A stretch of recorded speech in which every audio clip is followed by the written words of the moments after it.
Astaghfirullah. Bismillahirrahmanirrahim. Assalamualaikum warahmatullahi wabarakatuh.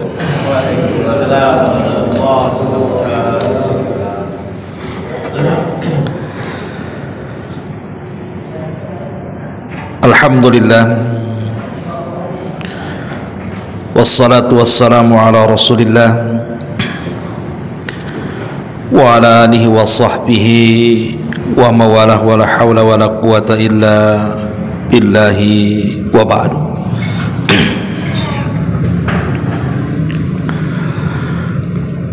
Alhamdulillah, segala puja dan puji hanya milik Allah subhanahu wa ta'ala. Salawat dan juga salam tentunya kita tetap curahkan kepada Nabi kita, Nabi besar Muhammad sallallahu alaihi wa ala alihi wasallam. Pembahasan di malam hari ini kita akan membahas satu tema tentang perjumpaan kita dengan Nabi sallallahu alaihi wasallam di surga.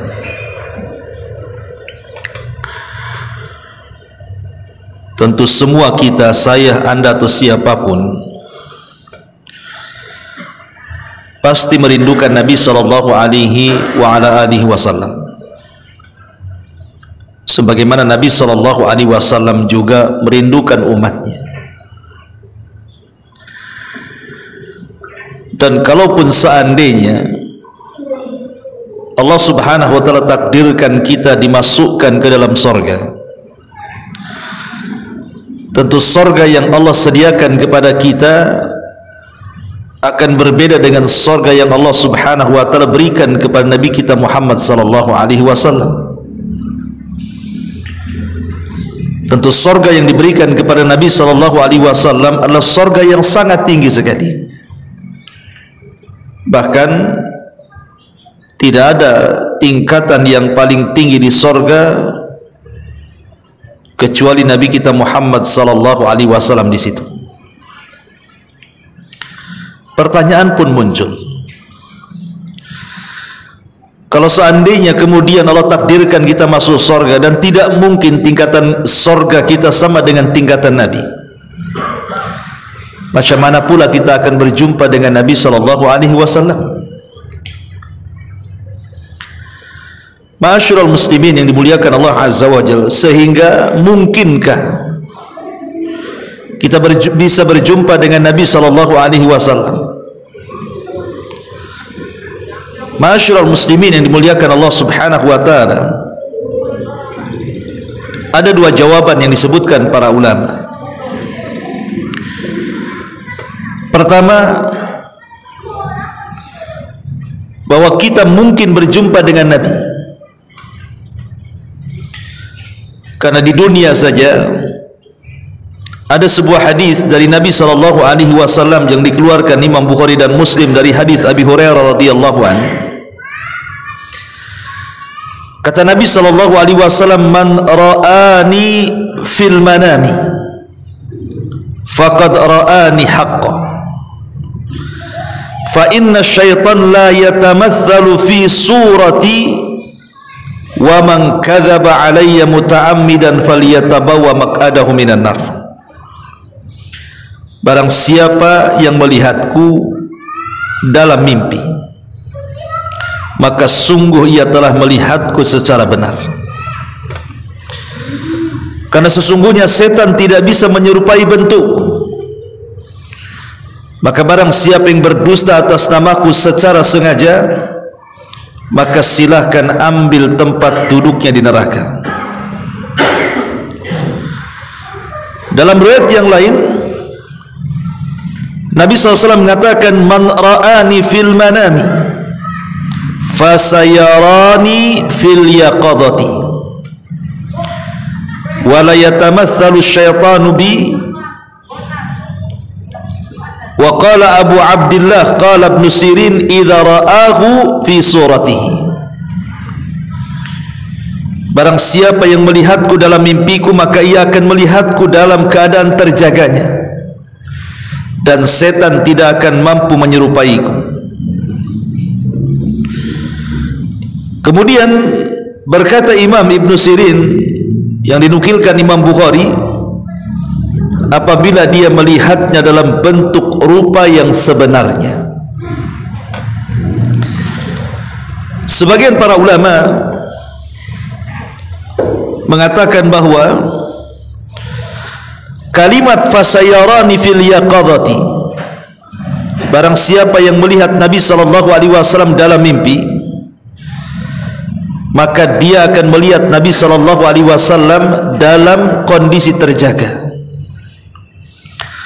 Salah satu penafsirannya para ulama, yang dimaksud akan berjumpa dengan Rasul secara terjaga adalah bahwa mimpi orang tersebut akan terbukti di akhirat dan dia akan betul-betul melihat Nabi SAW. Ada juga yang mengatakan bahwa ia akan berjumpa dengan Nabi dengan pertemuan khusus di akhirat kelak, atau boleh jadi mungkin dia akan mendapatkan syafaat Nabi SAW. Berarti dari hadis ini memungkinkan kita berjumpa dengan Nabi di akhirat. Tetapi sebagai catatan,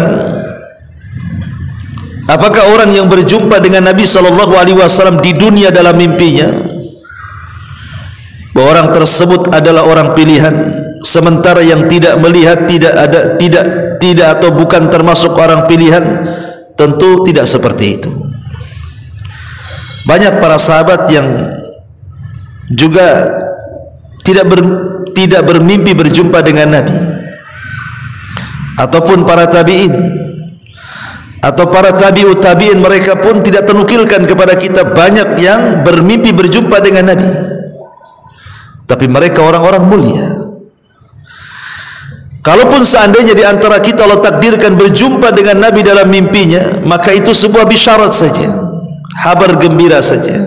Tapi ingat, harus betul-betul melihat Rasul, sebagaimana dikatakan Imam Bukhari, yang dinukilkan Imam Bukhari dari perkataan Muhammad ibn Sirin, harus betul-betul melihat dalam bentuk aslinya.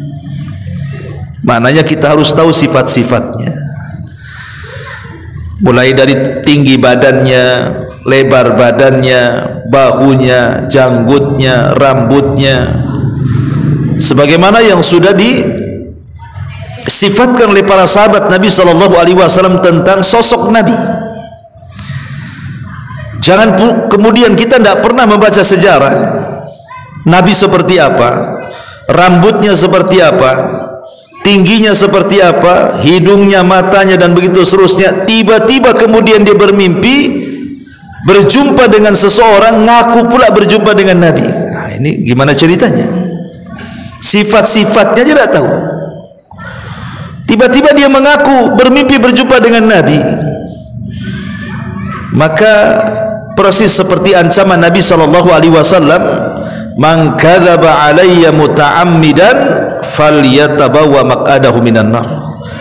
Kalau dia sampai berdusta, atau mungkin melihat Nabi dari sisi samping saja, atau dari belakang saja, atau sorbannya saja, dusta. Maka Nabi SAW mengatakan, barang siapa yang sengaja berdusta atas namaku, silahkan tempat duduknya di neraka. Tapi bukan ini pembahasannya. Pembahasannya, kalau seandainya Allah Subhanahu wa taala takdirkan betul-betul kita ini berjumpa dengan Nabi dalam mimpi kita, bukan mustahil, mungkin. Karena Rasul yang mengatakan, kata Nabi SAW, siapa yang berjumpa denganku dalam mimpinya, maka dia betul-betul berjumpa denganku, karena setan tidak mungkin menyerupai aku. Dan dalam riwayat fasayarani fil yaqadhati, dan kelak dia pun akan berjumpa dengan aku dalam kondisi terjaganya, maksudnya kelak pada hari kiamat ketika kita sudah masuk surga. Ini dalil pertama bahwa tidak mustahil kita akan berjumpa dengan Nabi. Dalil yang kedua, kalau seandainya kita di surga, Allah Subhanahu wa taala perlihatkan dirinya, Artinya orang-orang yang akan masuk, orang-orang yang di dalam sorga itu diberikan nikmat tambahan. Bahkan nikmat tambahan itu jauh lebih nikmat dibandingkan nikmat sorga itu sendiri. Ru'yatullah, mampu memandang Allah. Kalau Allah saja bisa dipandang, maka Nabi SAW tentu lebih bisa lagi. Kalau kita bisa berjumpa dengan Allah, faman kana yarju liqa'a rabbih falyamal amalan salihan. Barang siapa yang ingin melakukan perjumpaan dengan Allah, maka silahkan beramal dengan amalan yang saleh. Wala yusyrik bi ibadati rabbih ahada, dan dia tidak melakukan kesyirikan dengan siapapun. Artinya berjumpa dengan Allah tidak mustahil, maka berjumpa dengan Nabi pun tidak mustahil. Ma'asyiral muslimin yang dimuliakan Allah Subhanahu wa taala, apalagi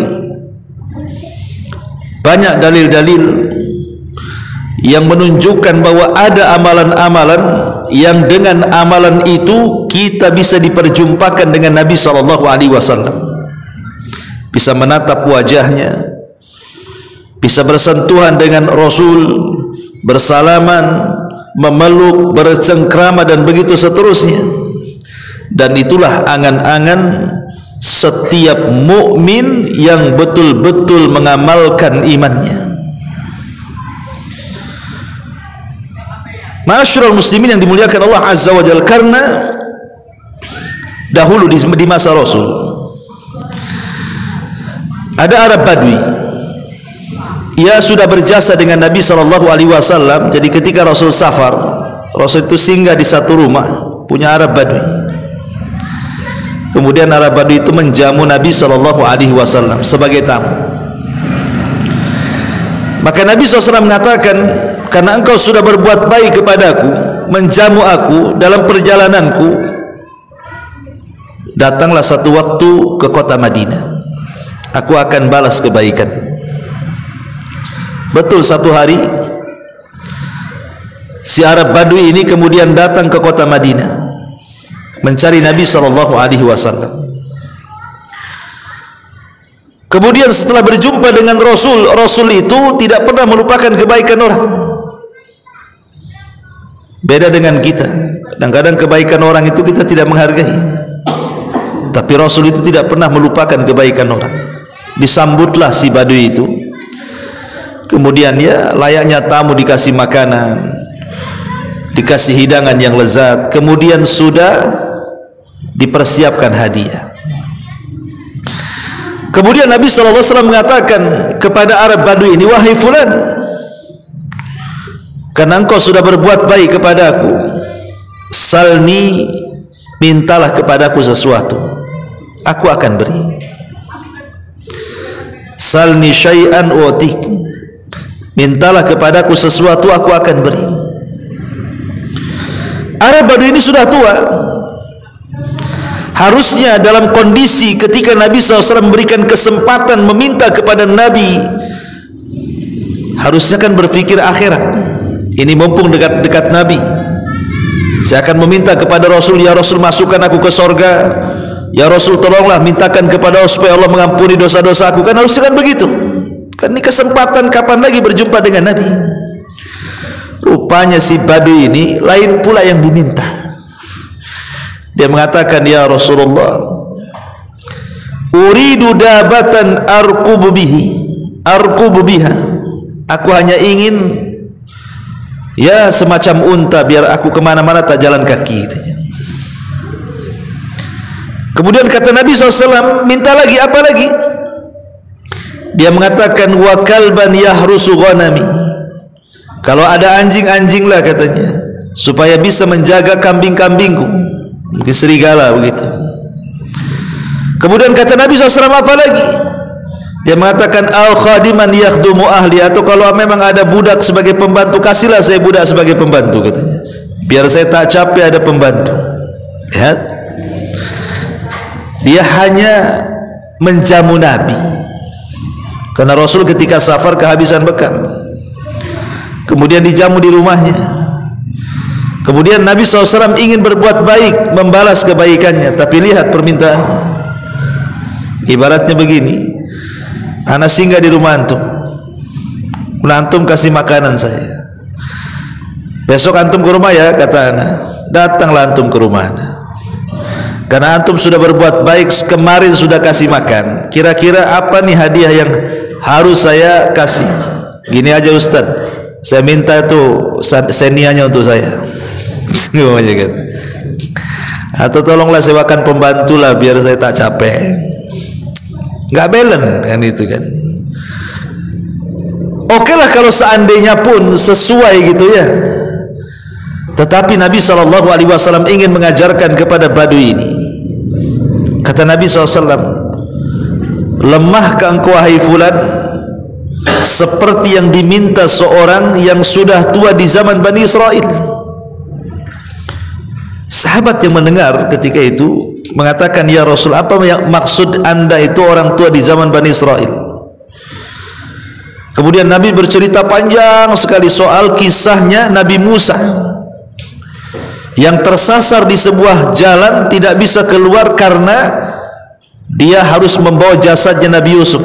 Karena pesannya Nabi Yusuf, dia ingin dikubur tidak di Mesir tapi di Palestina. Akhirnya orang-orang mengingatkan, wahai Musa, kenapa kita tersesat? Karena kita tidak membawa jasadnya Nabi Yusuf. Nabi Musa mengatakan, di mana kuburannya? Ayo kita gali dan kita ambil jasadnya, kita pindahkan. Maka orang-orang mengatakan, tidak ada yang tahu kecuali orang tua dari orang tua Bani Israel. Ada satu orang tua, itu dia tahu kuburannya tuh. Akhirnya kemudian Nabi Musa mengatakan, bisa enggak kau tunjukkan di mana kuburan Yusuf? Kata orang tua ini, oh tidak bisa, ada imbalannya. Kata Nabi Musa, apa imbalannya? Dia mengatakan, jadikan aku temanmu di sorga. Kalau engkau kabulkan, aku tunjukkan kuburannya. Hanya ngasih tahu di mana kuburannya. Bayangkan, minta dijadikan teman Nabi Musa di sorga lagi tuh. Luar biasa tuh kan. Ya. Maka Rasul mengatakan kepada orang tua Badui itu, tidakkah kau teringat dengan orang tua Bani Israel? Kenapa kau tak minta sorga? Gitu maksudnya. Jadi ada orang-orang di dunia ini tidak peduli dengan agamanya, tidak peduli dengan nabinya, tidak ingin berjumpa dengan nabinya. Bukti tidak mau berjumpa dengan nabinya, mereka tidak peduli dengan syariat Nabi SAW. Tidak peduli dengan sholat, tidak peduli dengan puasa, tidak peduli dengan Quran, majlis ta'lim. Pokoknya nggak peduli sama sekali, cuek aja dia. Tapi ngaku umat Nabi, KTP-nya Islam pula. Kalau dikafir-kafirkan marah pula dia. Ya. Ma'asyiral muslimin yang dimuliakan Allah Subhanahu wa taala, maka malam ini kita akan fokus ada 9 perkara atau 9 amalan yang dengan 9 amalan ini memungkinkan kita berjumpa dengan Nabi sallallahu alaihi wasallam. Apa saja 9 amalan itu? Yang pertama, al-mar'u ala man ahab. Bahwa seseorang itu tergantung kepada siapa yang dicintainya. Ketika seseorang kemudian mencintai Nabi sallallahu alaihi wasallam, maka Nabi SAW menjanjikan kepada kita, kepada setiap orang yang mencintainya, akan bersamanya di sorga. Anas ibn Malik radhiyallahu an satu hari bercerita, jadi ada seseorang Badui datang kepada Nabi SAW dan berkata, ya Rasulullah, mata sa'ah Rasul, kira-kira kapan kiamat? Maka Nabi SAW mengatakan, wa ma'adatta laha. Kau tanya kiamat, emang apa yang kau siapkan? Apakah engkau bertanya soal kiamat untuk melihat bagaimana gunung dihancurkan, langit digulung, kemudian bintang dijatuh-jatuhkan, atau ingin melihat apa? Apa yang kau siapkan, kata Rasul? Maka dia mengatakan, la syai'a ya Rasul, tidak ada wahai Rasul. Akan tetapi, walakinni uhibbullaha war rasul, modalku cuma satu, aku ini cinta dengan Allah dan Rasulnya. Maka Nabi SAW mengatakan, anta ma'aman ahbabta, kalau benar ucapanmu maka engkau akan bersama orang yang kau cintai. Kalau benar ucapanmu maka engkau akan bersama orang yang kau cintai. Ma'asyiral muslimin yang dimuliakan Allah Subhanahu wa taala, Al-Hafidz Ibnu Hajar Al-Asqalani rahimahullahu taala, ketika dia menjelaskan tentang hakikat kecintaan seseorang kepada Nabi, beliau mengatakan bahwa ada 4 perkara kalau ada pada diri kita, ketahuilah bahwa kita ini betul-betul mencintai Nabi. Tapi kalau tidak ada 4 perkara ini pada diri kita, atau salah satunya hilang dari 4 perkara itu, maka Anda belum mencintai Nabi. Yang pertama,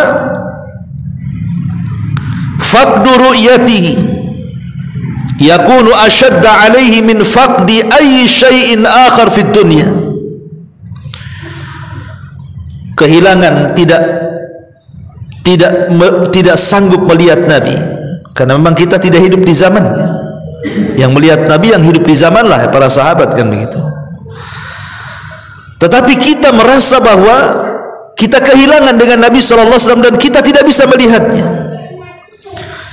Perasaan, keinginan kita ingin melihat Rasul dan kita tidak bisa melihat Rasul, itu asyadda alaihi, sangat mengganggu dia, min faqdi ayyi syai'in akhar fid dunya, dibandingkan dengan kehilangan yang lainnya yang ada di dunia ini. Dengan tidak bisanya kita memandang Rasul, itu lebih kehilangan dibandingkan satu dunia ini hilang dari diri kita. Ada nggak perasaan seperti ini? Ataukah justru terbalik? Hilang dompet lebih dipikir dibandingkan tidak bisa melihat Nabi.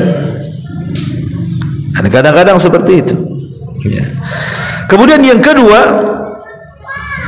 kata beliau, yatamanna huduru hayatihi sallallahu alaihi wasallam kai yubadzilu nafsahu wa malahu duna. Berangan-angan kalau dia hidup di masa Nabi, supaya dia bisa memberikan seluruh daya dan kekuatan waktunya, harta dan jiwanya untuk memperjuangkan Nabi. Terpikir nggak oleh kita, seandainya kita hidup di zaman Rasul, kita akan habis-habiskan waktu kita, tenaga kita, biaya kita, uang kita, jiwa kita, keluarga kita untuk Nabi? Ataukah kita tidak terpikir ke sana?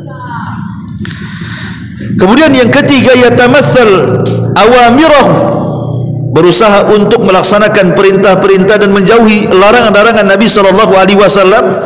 Termasuk yang keempat adalah menolong sunnahnya dan berusaha untuk mengamalkan syariatnya. Kata Al-Hafidz Ibnu Hajar, kalau 4 perkara ini ada pada diri kita, maka itulah hakikat cintanya kita kepada Nabi sallallahu alaihi wasallam. Ini yang pertama. Kalau ingin bersama Rasul, cintai Nabi. Yang kedua,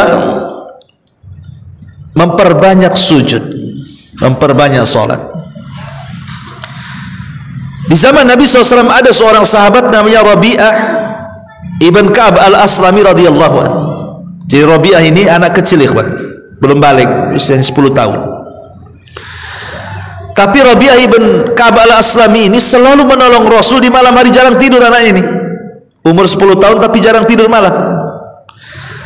Dan kalaupun dia mau tidur itu, dia tidak mau jauh-jauh dari pintu rumah Nabi. Khawatir Rasul itu bangun malam, perlu air, perlu sendal, perlu siwak, perlu apalah yang diperlukan Nabi, sehingga dia tidak jauh-jauh dicari Nabi. Jadi tiap malam itu senantiasa siaga satu untuk membantu Nabi sallallahu alaihi wasallam. Ini namanya Rabi'ah ibn Ka'ab al-Aslami, ini masih kecil ya. Jadi Nabi SAW itu kan penyayang. Akhirnya satu pagi dia memanggil Rabi'ah ini dan mengatakan, ya Rabi'ah, salli syai'an, wahai Rabi'ah, mintalah kepadaku sesuatu, kau sudah baik, banyak membantu kehidupanku. Maka Rabi'ah mengatakan, ya Rasulullah, saya hanya ingin menjadi temanmu di surga. Kata Rasul, ada yang lain lagi, namanya anak-anak kan. Kata Rabi'ah ini, tidak wahai Rasul, saya ingin ana uridu ma'aka fil jannah, saya hanya ingin bersamamu di surga. Coba apa yang Anda pikirkan? Ini anak 10 tahun. Anak 10 tahun. Tahu apa anak 10 tahun hari ini? Kalau antum ngomong sama antum, nah di usia 10 tahun ya, 12 tahun atau 13 tahun gitu, masih SD lah. Nah kira-kira nih kamu mau apa? Kira-kira jawaban anak-anak sekarang nih, umur 10 tahun, 11 tahun, 12 tahun, kira-kira apa itu maunya? Hah? Belikan gadget lebih katanya. Kan itu. Belikan handphone. Itu aja yang dipikirkan anak sekarang ini. Nggak ada yang lain. Ya. Nggak ada kepikiran sorga, nggak ada kepikiran pahala, nggak ada anak sekarang ini. Ya wajar, karena orang tuanya juga gitu masalahnya. Ya nggak jauh-jauh lah akhirnya kan anak dengan orang tua tuh. Tapi lihat Rabi'ah ibn Ka'ab al-Aslam, karena hidup di lingkungan Nabi, dia hanya meminta kepada Rasul, ya Rasulullah, jadikan aku temanmu di surga. Maka Nabi SAW mengatakan, baik wahai Rabi'ah, tapi ada syaratnya. Apa syaratnya? Kata Nabi SAW, fa inni ala nafsika bi kasrati sujud, bantu aku supaya keinginanmu tercapai menjadi temanku di sorga, perbanyaklah oleh kamu sujud. Artinya disuruh memperbanyak solat selain solat wajib maksudnya, entah solat duhanya, solat malamnya, rawatib, pokoknya solat sunnah, disuruh memperbanyak solat. Kenapa Nabi SAW mengistilahkan sujud? Karena disitulah kedekatan seorang hamba dalam solat dengan Allah Subhanahu Wa Taala. Kata Nabi SAW dalam sebuah hadis bahwa tidak ada yang lebih dekat dengan Allah, aqrabu ma yakunul abdu min rabbih wa huwa sajid. Tidak ada tempat dalam solat yang lebih dekat kita dengan Allah kecuali dalam posisi sujud. Kata Rasul, fa'aktsirud du'a, perbanyaklah di situ doa. Jadi saat kita ini solat, entah solat wajib, entah solat sunnah, minta di situ, ya Allah, jadikan aku teman Rasul di surga. Ya Allah, jadikan teman aku menjadi teman Nabi SAW di surga. Gitu maksudnya. Ya, ma'asyiral muslimin yang dimuliakan Allah Azza wa Jalla. Ini yang kedua. Yang ketiga, ada dengan berusaha untuk mentaati Nabi SAW. Dulu di zaman Rasul itu punya budak yang dimerdekakan, yang kemudian menjadi pembantu Nabi SAW, namanya Thauban, maulan Nabi. Thauban ini sangat mencintai Nabi SAW. Satu hari dia tidak melihat Rasul bisa sakit. Lihat bagaimana tingkat kecintaan para sahabat kepada Rasul. Dia satu hari saja tidak memandang Rasul itu bisa sakit. Entah masalahnya gimana, tiba-tiba Rasul safar, sehingga Thauban yang sehari-hari memandang wajah Nabi SAW, berhari-hari tidak memandang wajah Rasul, akhirnya jatuh sakit. Jatuh sakit sampai terbaring dan tidak sanggup bangun. Ketika Nabi SAW datang dari safar, kemudian Nabi SAW, karena setiap kalau dia mukim selalu berjumpa dengan Thauban, tumben Thauban tak ada. Kata Rasul, di mana Thauban? Kok saya tidak pernah melihatnya? Maka orang-orang mengatakan, ya Rasulullah, Thauban sakit parah. Akhirnya kemudian Nabi SAW menjumpai Thauban. Kemudian Rasul mengatakan, ma sya'nuka ya Thauban, ada apa dengan engkau wahai Thauban? Kenapa kau jadi sakit seperti ini? Maka Thauban maula Nabi SAW mengatakan, ya Rasulullah, sudahkah kau tahu bahwa aku tidak bisa satu hari saja tidak memandang dirimu kecuali aku sakit, katanya.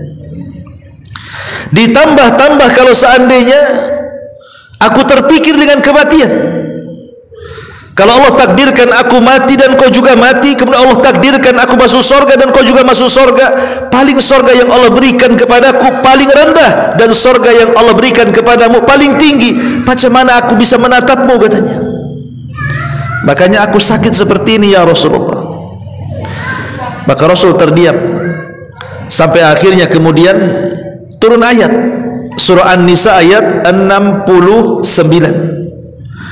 Wa man yuti'illaha wa rasulahu fa ulaika ma'al ladzina an'ama Allahu 'alaihim minan nabiyyin was-siddiqin wasyuhada'i was-salihin wa hasuna ulaika rafiqa. Turun ayat ini.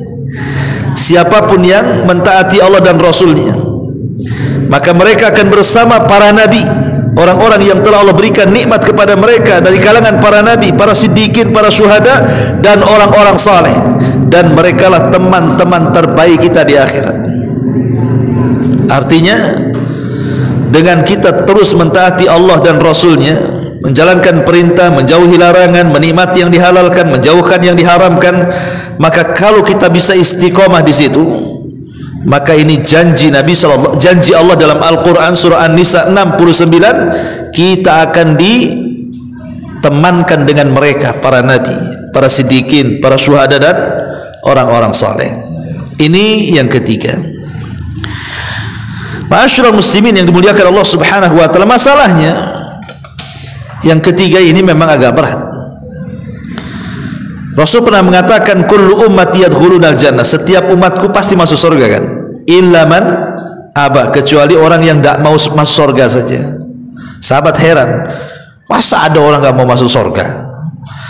Kata Rasul, ya, man ata'ani dakhalal jannah wa man asani faqad aba. Siapapun yang taat denganku dia masuk surga, siapapun yang maksiat kepadaku dia tidak akan masuk surga. Itulah orang yang enggan masuk surga.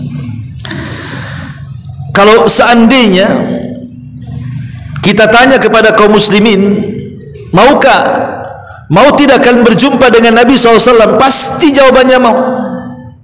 Kalau dia betul-betul seorang muslim.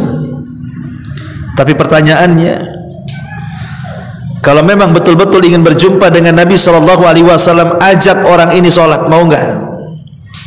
Ajak orang ini ngaji, mau enggak? Ajak orang ini menjalankan sunnah Rasul, mau tidak? Ajak orang ini menjalankan syariat Nabi, mau atau tidak? Kalau itu semua tidak dijalankan, macam mana akan berjumpa dengan Nabi? Sementara syarat berjumpa dengan Nabi dan kita akan menjadi bersua dengan Rasul, menatap Rasul, syaratnya salah satunya adalah dengan cara ketaatan kita kepada Allah dan Rasulnya. Ini yang nomor 3. Yang nomor 4 sekarang, husnul akhlak, berusaha untuk memperbaiki akhlak. Nabi SAW mengatakan dalam hadis Jabir radhiyallahu an, inna min ahabbikum ilayya wa aqrabukum minni majlisan yaumal qiyamah ahasinukum akhlaqah. Sesungguhnya manusia yang paling aku cintai, kata Rasul, dan yang paling dekat tempat duduknya pada hari kiamat adalah orang-orang yang baik akhlaknya. Para ulama mengatakan, apa sih baik akhlak itu? Baik akhlak itu terangkum dalam 3 kata. Akhlak itu terangkum dari 3 kata. Talaqatul wajhi wa badlul ma'rufi wa kaful adai. Akhlak itu 1, talaqatul wajhi, wajahnya selalu senyum, nampak di wajahnya jarang melotot, jarang marah, sering senyum, kata-katanya santun, gitu ya. Nah, itu berarti berakhlak wajahnya nih. Tapi kalau baru ngomong udah melotot, ya kan?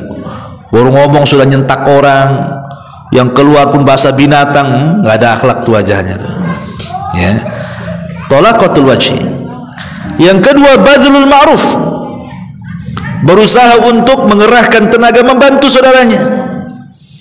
Kalau punya uang bantu dengan uang, kalau punya tenaga bantu dengan tenaga, kalau punya waktu bantu dengan waktu, bantu dengan doa, semuanya bantu. Ya. Ataupun yang ketiga, kaful adha, berusaha untuk tidak menyakiti orang lain atau sabar dari kejahatan orang lain. Tidak menyakiti orang dan sabar juga kalau disakiti. Itulah akhlak katanya ulama. Dan ini definisi yang disebutkan oleh Al-Imam Mubarak rahimahullahu ta'ala. Abu Hurairah radhiyallahu pernah ditanya soal akhlak ini, wahai Abu Hurairah, akhlak baik itu apa?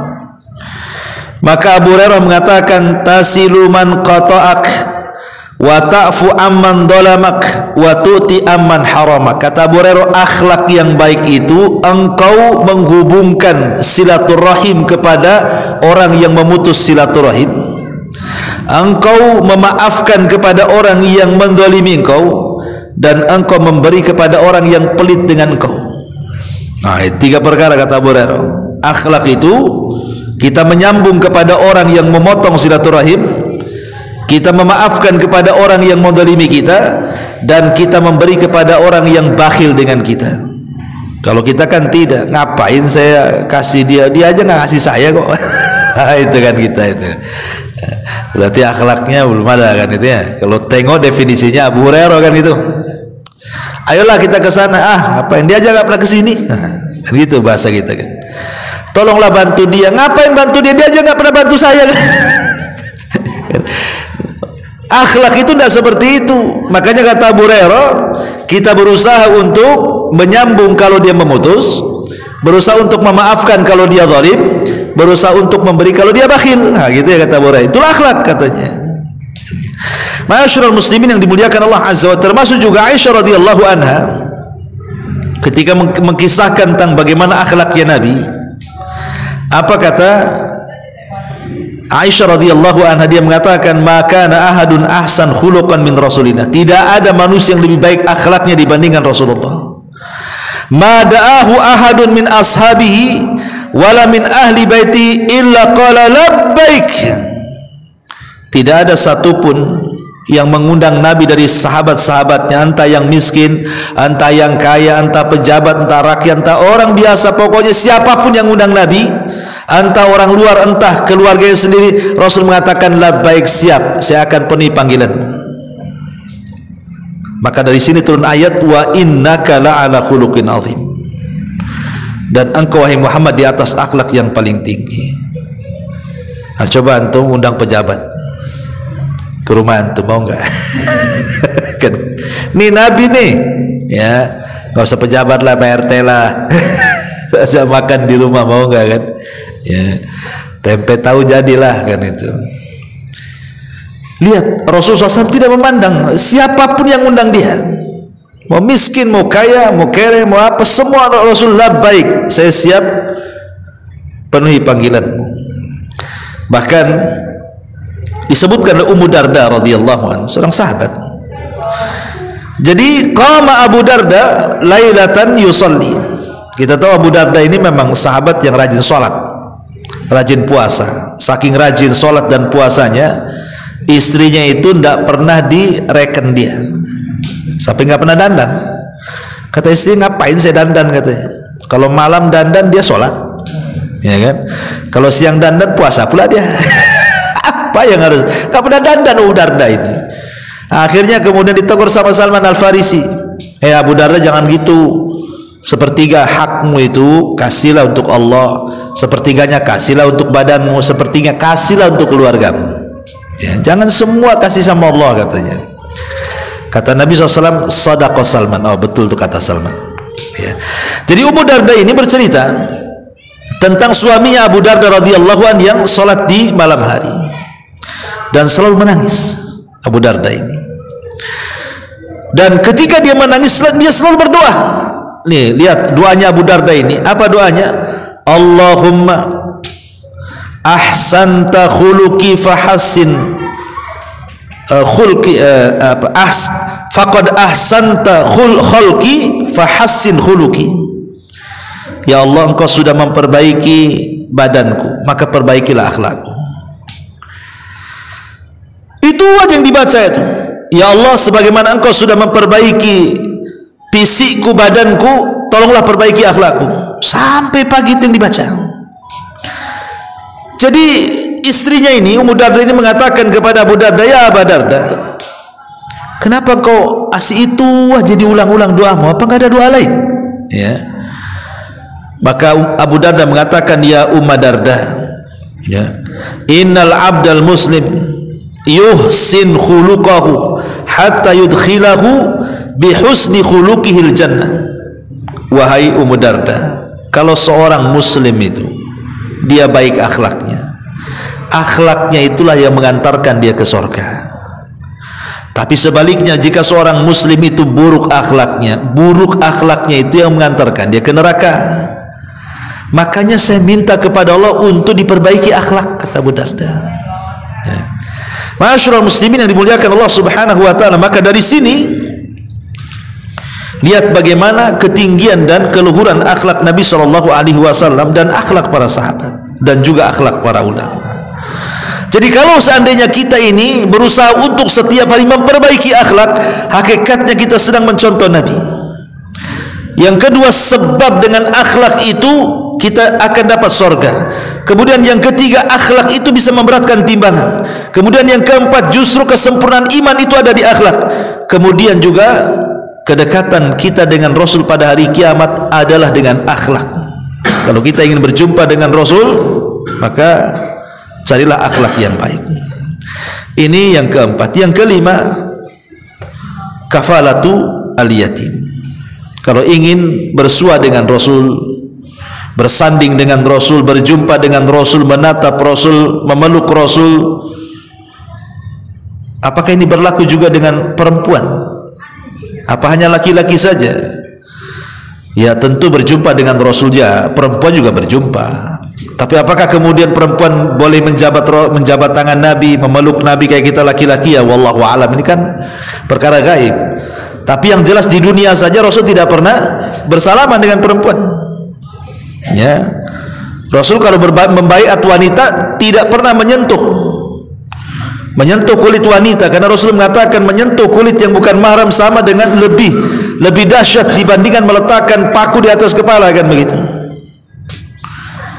Tapi ini kan perkara gaib, wallahu alam. Tapi yang jelas bahwa semua akan berjumpa dengan Rasul, mau laki-laki mau perempuan. Tapi urusan salaman atau tidak, pelukan atau tidak, itu wallahu alam. Tapi kalau laki-laki ya mungkin, kalau perempuan ya ilmunya di sisi Allah Subhanahu wa taala. Nah, salah satunya yang kelima adalah kafalatul yatim. Berusaha untuk mengkafil anak yatim, sebagaimana Rasul mengatakan, ana wa kafilul yatim fil jannati kahataini. Saya dan para pengkafil anak yatim itu seperti ini di surga. Rasul menegakkan jari tengah dan syababah, telunjuk, kemudian merapatkan seperti ini. Ya. Tentu maksudnya mengkafil anak yatim itu bukan mengkafil sedekah setahun sekali, bukan. Kan ada orang kalau datang Ramadan, ayo datang, kita mau ngasih santunan anak yatim. Itu bukan kafil, itu sedekah namanya. Kafil yatim itu artinya kita ambil anak yatim yang masih bayi, kemudian kita besarkan sampai dia balik. Ya. Atau lebih bagusnya antum selamatkan ibunya juga. Tuh cari janda yang punya anak bayi, nikahi jandanya. Itu namanya satu gayung 3, 4, 50 terlampaui itu. Anak-anaknya ikut antum semua tuh, kan gitu ya. Ya, nggak bisa Ustaz, istri saya tak ngizinkan. Ya udah nggak usah, kalau nggak ngizinkan, ambil anaknya saja. Ya, ambil anaknya. Oh, Ustaz, ibunya tak mau anaknya diambil, nggak usah maksa. Nggak, tetap anakmu nggak apa-apa. Kamu kan ibunya, nggak apa-apa, anakmu sama kamu. Tapi sayang danai dia. Susunya berapa 1 bulan? Pakaiannya, pampasnya. Nanti sampai balik, pokoknya nggak boleh ada uang orang lain. Itu uang saya sampai dia besar. Itu namanya kafil. Sampai dia balik. Itulah kafil namanya. Lah, orang-orang yang seperti ini dekat dengan Nabi Shallallahu Alaihi Wasallam, karena Rasul itu kan juga anak yatim. Bahkan Rasul itu seyatim-yatimnya anak yatim, karena ketika dia lahir ayahnya sudah meninggal. Makanya Allah mengatakan wa wajadaka fawajadaka yatiman fa'awa, wajadaka yatiman fa'awa, dan Allah mendapati engkau wahai Muhammad yatim, tapi yatim kamu berbeda dengan yatim yang lainnya. Fa'awa, aku yang menjaganya, kata Allah.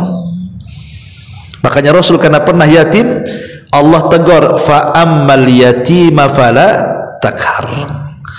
Adapun kalau kau jumpa dengan anak yatim, jangan kau hardik. Sama anak yatim harus lembut, usap kepalanya, antum akan mendapatkan pahala sebanyak rambut yang di kepalanya. Usap kepalanya, ya, sering mengusap lebih banyak lagi. Tapi kalau diusap terus kan tidak mau, kecuali mau kasih amplop. Kalau dikasih duit mau dia kan, ya. Jadi, dan itu bisa melembutkan hati kita, ya. Maka ini yang keenam juga, yang kelima kafalatul yatim. Yang keenam, kalau kita diuji oleh Allah dengan diberikan anak perempuan, karena begini, ikhwatu fillah, muliakan Allah azza wa jalla, merawat anak perempuan dengan anak laki-laki itu berbeda. Karena laki-laki sih kadang-kadang kita selaku bapak ini nggak terlalu riskan sekali kan, pergi pagi sore ya paling kita tanya dari mana kan itu.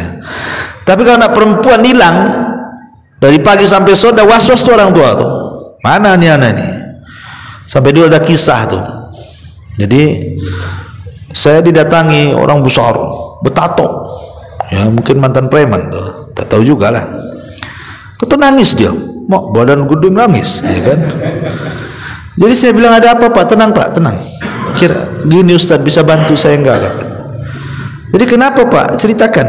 Jadi anak gadisnya ini baru dipesantrenkan di Medan, baru 2 tahun, ya. Bapaknya senang, tapi ibunya kadang, namanya orang tua ya, istrinya atau ibu anak itu, karena anaknya itu anak perempuan satu-satunya, yang lain laki-laki, jadi rindunya nggak bisa ditahankan. Jadi ngerayulah suaminya, tolonglah, udahlah cukup 2 tahun di Medan, bawa aja ke Batam, dia di rumah saja, sekolah, cari sekolah di sini. Ya karena suaminya kalah dengan istrinya, pulang akhirnya anaknya 2 minggu hilang. Anak itu cari-cari ke sana kemari, rupanya anak itu dia ngekos di atas warung Padang tuh, cerita dia. Dan sudah nggak pakai jilbab, betato, bejinti sana sini, rupanya ikut anak pang. Ya kan? 2 tahun bisa dirusak dengan 2 minggu. Nah ini kejadian ikhwan, kan? Karena makanya kita ini yang kalau punya anak perempuan baru terasa kita ini. Makanya kenapa kalau kita betul-betul mentarbiyah anak perempuan, kita betul-betul kita jaga, kita tarbiyah, pahalanya beda dengan anak laki-laki. Kata Nabi SAW, man ala jariyataini hatta tablugha ja'a yaumal qiyamah ana wa huwa wa dhamma asabi'ahu, kata Rasul.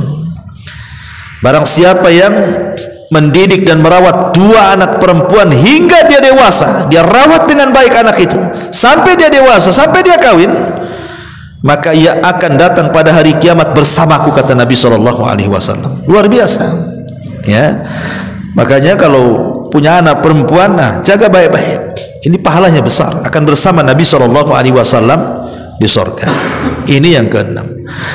Kemudian yang ke-7 adalah orang yang tidak pernah berjumpa dengan Rasul. Seperti kita kan nggak pernah berjumpa dengan Rasul, tapi kita yakin dengan Nabi. Kalau ditanya siapa Nabi Muhammad, dengan yakin. Dan kalau ada yang kemudian berusaha untuk istihza, mengolok-olok Nabi, kita marah. Dan kita yakin beriman bahwa Nabi kita Muhammad SAW. Karena satu hari setelah Nabi SAW berziarah ke kuburan Uhud, Rasul ingin memberitahu para sahabat yang masih hidup tentang jasa-jasa orang-orang yang telah berjihad sebelum mereka dari para syuhada Uhud. Seolah-olah Rasul mengatakan, kalau bukan karena Allah kemudian mereka, tentu kita tidak seperti ini. Rasul tidak pernah melupakan jasa orang, kan. Dibawalah ziarah ke kuburan Uhud. Lah sepulangnya dari ziarah kuburan Uhud itulah Rasul menangis. Kemudian para sahabat pun ikut menangis dan mengatakan, wa mayubkika ya Rasulullah, apa yang membuat Anda menangis wahai Rasul? Maka Nabi SAW mengatakan wadidtu, kata Rasulullah. Kata Nabi SAW di sini,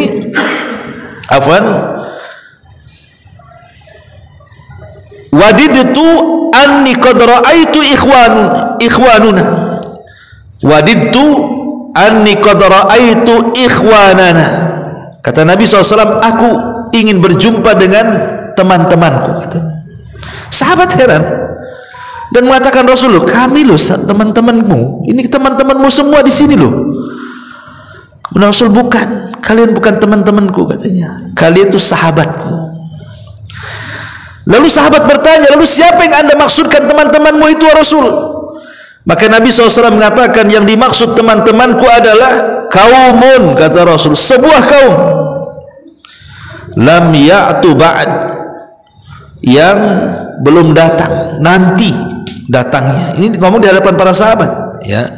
Tetapi wahum yu'minu nabi, mereka mau beriman denganku, katanya. Siapa mereka? Ya kita ini, ya. Tidak pernah berjumpa dengan Rasul, tetapi sangat yakin dengan Rasul, beriman dengan Nabi SAW. Makanya teruslah kita mempelajari sirah Rasul, mempelajari sunnah-sunnah Rasul, berusaha mengamalkannya dan begitu seterusnya, mendakwahkannya, supaya kita masuk pada hadis ini, di mana kita termasuk orang-orang yang dirindukan Nabi SAW dengan perjumpaan dia dengan kita pada waktunya, kalau Allah takdirkan kita masuk surga. Kemudian yang nomor 8, memperbanyak sholawat. Memperbanyak sholawat.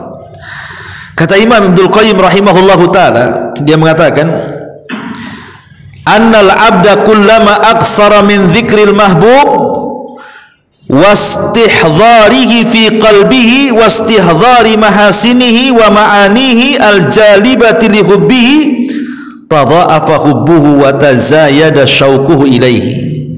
Kata beliau, setiap orang menyebutkan orang yang dicintainya dengan kebaikannya, dengan sifat-sifatnya, maka setiap itu pula lah maka akan besar kerinduannya dan keinginan berjumpanya dengan Nabi SAW.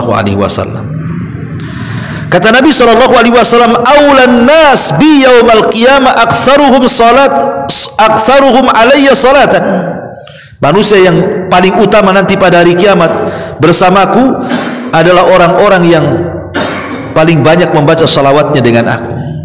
Jadi orang-orang yang dekat dengan Rasul, mendapatkan syafaat Rasul, adalah orang-orang yang memperbanyak salawat. Karena memperbanyak salawat itu tanda cinta. Antum kalau cinta sama perempuan, pasti perempuan itu aja yang disebut-sebut, ya kan? Antum kalau cinta sama seseorang, maka orang itu aja yang disebut.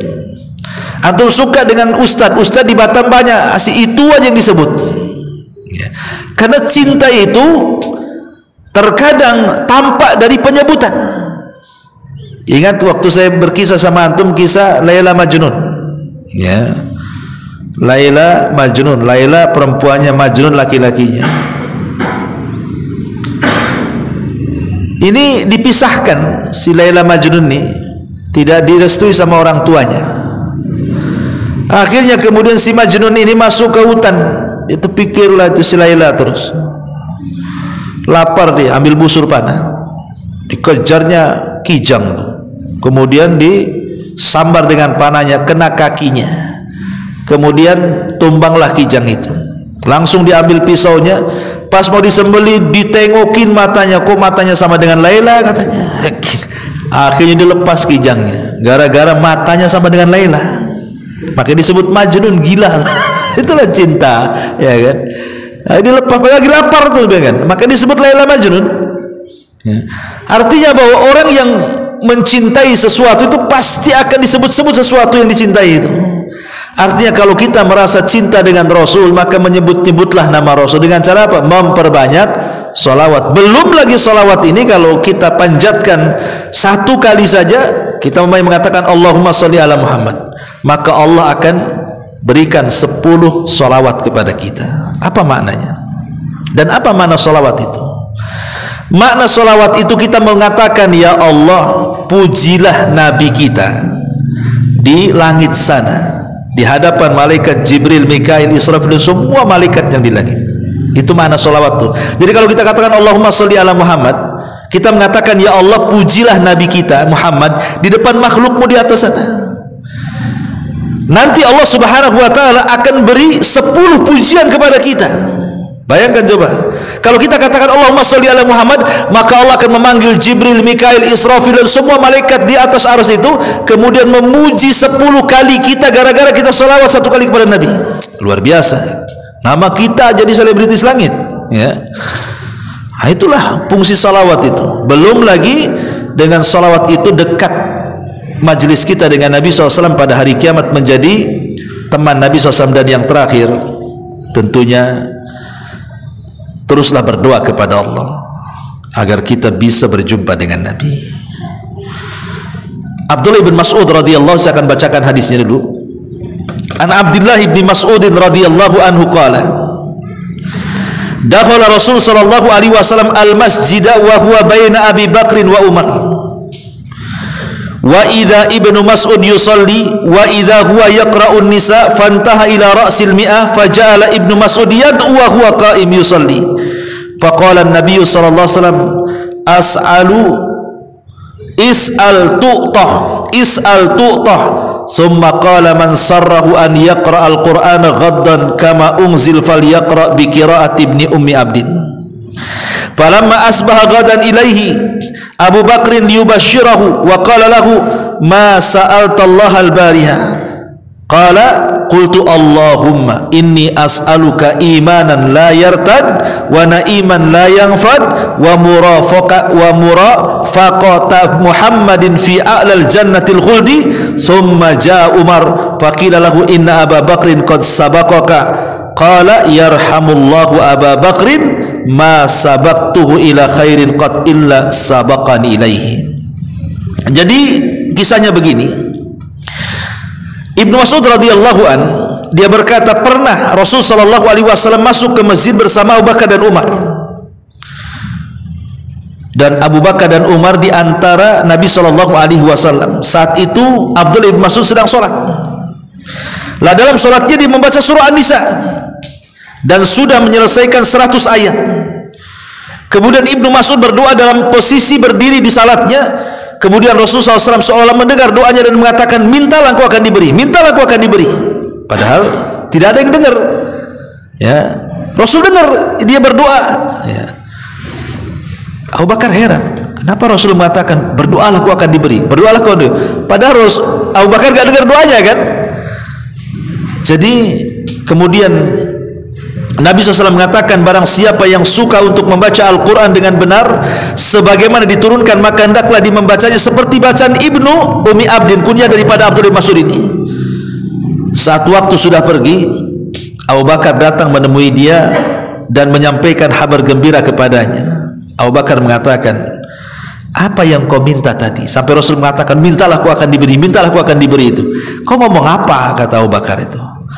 Kata Abdullah bin Mas'ud, aku hanya berdoa kepada Allah, ya Allah, saya meminta kepadamu keimanan yang tidak akan berubah dengan kemurtadan, kenikmatan yang tidak terputus, dan aku memohon kepadamu agar menjadi pendamping Muhammad sallallahu alaihi wasallam di deretan tertinggi di surga yang kekal nanti, katanya.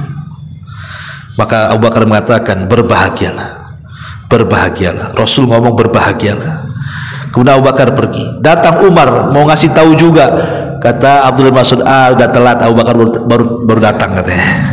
Maka Umar mengatakan, aduh memang Abu Bakar nih, setiap aku mau berbuat baik dia pula duluan, katanya. Ya, jadi lihat bagaimana di sini Abdullah bin Mas'ud mengajarkan kepada kita, berdoalah kepada Allah. Ini wasilah yang ke-9, berdoa kepada Allah, minta agar kita menjadi teman Nabi sallallahu alaihi wasallam di surga. Ini 9 perkara amalan-amalan yang bisa menjadikan kita dekat dengan Nabi sallallahu alaihi wasallam. Wallahu a'lam bishawab. Subhanaka wa bihamdika asyhadu an la ilaha illa anta astaghfiruka wa atubu ilaik. Allahu taala alam. Assalamualaikum warahmatullahi wabarakatuh.